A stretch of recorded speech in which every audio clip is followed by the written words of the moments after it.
مرزا محمد علی نے بڑی شدید اور سخت گستاخی کی ہے انبیاء کرام علیہ السلام کی۔ بھئی جب توحید بیان ہوگی تو گستاخی تو آٹومیٹکلی ہو جائے گی، کیونکہ توحید کا مطلب ہی ہے کہ اللہ کے سوا کوئی پیغمبر، کوئی فرشتہ، کوئی بزرگ، کوئی بابا، شاہی کوئی نہیں۔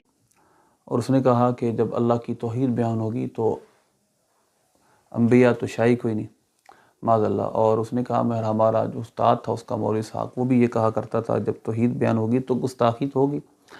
اب معاذ اللہ ہم پھنس چکے ہیں، ایسے ہماری عوام پھنس چکی ہے ایسے لوگوں میں کہ جن کے خود تصورات غلط ہیں، خود تصور کنسیپٹ کلیئر نہیں ہے، اور وہ گستاخی کے مفہوم تک کو نہیں جانتے گستاخی کسے کہا جاتا ہے۔ اور اس طرح کے لوگوں کو سننے والوں کی تعداد اب بہت زیادہ ہے۔ اس سے پتہ چلتا ہے کہ ہمارے پاکستانیوں کی انٹیلیجنسی، بالخصوص اہل پنجاب کی انٹیلیجنسی کتنی ہے، ہم کتنا گر چکے ہیں اپنی ذہنی صلاحیت اور سوچنے کے حوالے سے، کہ ان کے ملین کے اس کے اعتبار سے پیروکار ہیں اور سبسکرائبر ہیں اور ویوز ہیں۔ اب یہ دیکھیں گستاخی کسے کہا جاتا ہے، پہلے تو سمجھنے والی بات یہ، اس شخص کو یہ نہیں پتا کہ گستاخی ہوتی کیا ہے۔ تو ہم یہ پہلے سمجھیں کہ گستاخی کسے کہتے ہیں۔ گستاخی کی تعریف آسان سے یہ ہے کہ کسی ذات کے متعلق وہ گفتگو یا وہ چیز اس کی طرف منسوب کرنا جو اس کے شایان شان نہ ہو، اس کے لائق نہ ہو، اس کے اپروپریٹ نہ ہو۔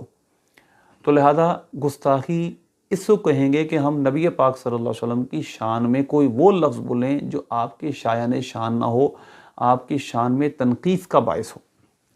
اب اگر کوئی توحید باری تعالیٰ بیان کرتا ہے تو اس میں شان رسالت کی تنقیص کہاں ہے؟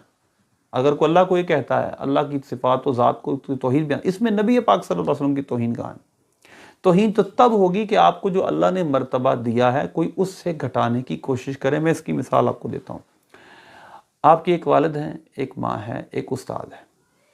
مطلب یہ نہیں ہوتا اگر کوئی استاد کی شان بیان کرے تو والد کی گستاخی ہو رہی ہے، یا ماں کی شان بیان کرے تو باپ کی گستاخی ہو رہی ہے، یا باپ اور ماں کی شان بیان کرے تو استاد کی گستاخی ہو رہی ہے۔ ایسا نہیں ہوتا، یہ میں نے سمجھانے کے لیے مثال دی ہے۔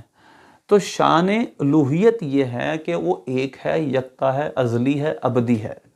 اور نبی پاک صلی اللہ علیہ وسلم کی طرف یہ چیزیں منسوب کرنا آپ کی شایان شان نہیں ہے، بلکہ آپ کی جو شان اللہ نے دی ہے اس سے ہٹ کے ہیں۔ اللہ نے آپ کو خدا نہیں بنایا، آپ کو اللہ کہیں گے تو آپ کی یہ شایان شان نہیں ہے۔ اور اللہ کو اگر مخلوق کہیں گے، مخلوق کی کوئی صفات بیان اللہ میں کریں گے تو وہ اللہ کے شایان شان نہیں ہے۔ تو گستاخی کا جو پیرامیٹر ہے وہ یہ ہے کہ جس کی جو شان دی گئی ہے اس سے گھٹانے کی کوشش کرنا۔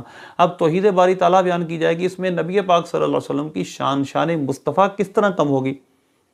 تو لہذا پیرامیٹر ہوتے ہیں گستاخی کے کہ جس کو جو شان، بلکہ استاد کی گستاخی یہ ہے کہ استاد کے سامنے جب جائے تو انسان استاد والا اس کے سامنے بیہیو نہ کرے یا اس کے بارے میں لفظ غلط بولے۔ والد کی اور ماں کی گستاخی بھی یہ ہے کہ اس کے سامنے انسان جا کر بے ادبی کرے، بیٹھنے اٹھنے کے آداب کا خیال نہ کرے، ان کے نام سے ان کو پکارے، یہ ان کی شان میں بے ادبی ہے۔ یہ نہیں ہے کہ استاد کی شان بیان کی جائے گی تو والدین کی گستاخی ہو جائے گی، والدین کی شان بیان کی جائے گی استاد کی گستاخی ہو جائے گی، اور نہ ہی یہ ہے کہ کسی صحابی کی شان بیان کی جائے گی دوسرے کی گستاخی ہو جائے گی، پہلے کی شان بیان کی، ایسا بھی نہیں ہے۔ نہ ہی اس طرح ہے کہ اللہ کی شان بیان کی جائے گی تو نبی پاک صلی اللہ علیہ وسلم کی گستاخی ہوگی، یا نبی پاک صلی اللہ علیہ وسلم کی شان بیان کی جائے معاذ اللہ اللہ کی شان میں تنقیص ہوگی۔ ایسا کچھ نہیں ہے، بلکہ جو شان جس کو دی گئی ہے اس سے گھٹانا، اس کی شان میں کوئی ایسا کلمہ استعمال کرنا جو اس کی شایان شان نہ ہو، یہ کہلاتا ہے گستاخی، اور اس کا مدار عرف پر بھی ہوتا ہے۔ اللہ ہمیں سمجھنے کی توفیق عطا فرمائے۔